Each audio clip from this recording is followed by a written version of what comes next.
अगर हम मेटल की एक प्लेट लें और हम इसे बैटरी के पॉजिटिव टर्मिनल से कनेक्ट कर दें तो इस प्लेट पर पॉजिटिव चार्ज इकट्ठा हो जाएगा, क्योंकि बैटरी के पॉजिटिव टर्मिनल के पास इलेक्ट्रॉन्स की कमी है।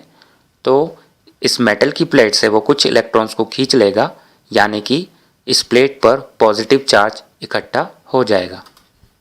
इसी प्रकार से हम एक और प्लेट लें मेटल की और उसे बैटरी के दूसरे टर्मिनल यानी नेगेटिव टर्मिनल से कनेक्ट कर दें।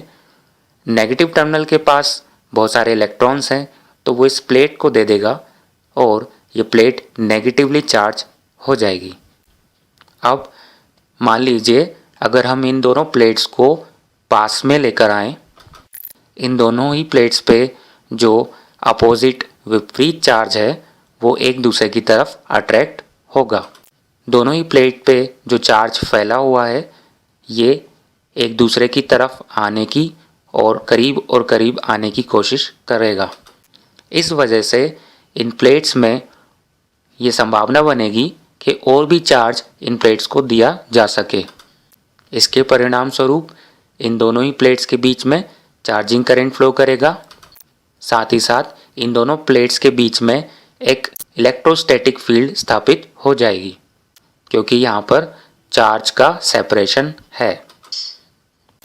अब जब तक ये दोनों प्लेट्स पास में रहेंगी, इन दोनों ही प्लेट्स पे चार्ज बना रहेगा इस इलेक्ट्रिक फील्ड की वजह से। अगर हम बैटरी को हटा भी दें, इन दोनों प्लेट्स के बीच में पोटेंशियल डिफरेंस रहेगा और यानी इन दोनों प्लेट्स में कैपेसिटी रहेगी कि ये चार्ज को फ्लो करा सकें। अगर हम इन दोनों प्लेट्स को एक कंडक्टर की हेल्प से आपस में कनेक्ट करें, यानी हम कह सकते हैं कैपेसिटर में कैपेसिटी होती है इलेक्ट्रिक चार्ज को इलेक्ट्रिक फील्ड के रूप में स्टोर करने की। आप देख सकते हैं कि इन दोनों प्लेट्स के बीच में करंट फ्लो हो रहा है जब हम इन दोनों प्लेट्स को कंडक्टर से चालक से कनेक्ट कर रहे हैं। जो करंट है वो पॉजिटिव प्लेट से यानी हायर पोटेंशियल से नेगेटिव प्लेट की ओर यानी लोअर पोटेंशियल की तरफ करंट फ्लो हो रहा है। यह करंट का फ्लो जब तक चलता रहेगा जब तक इन दोनों ही प्लेट्स से पूरी तरीके से चार्ज खत्म नहीं हो जाता, और यानी ये दोनों ही प्लेट्स जब तक सेम पोटेंशियल पर नहीं आ जाती।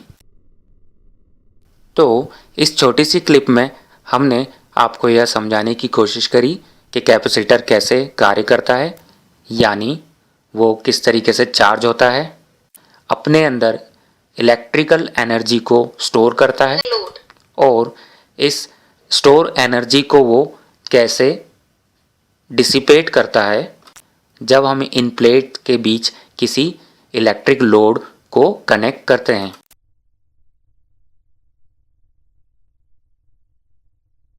होप आपको पसंद आया होगा।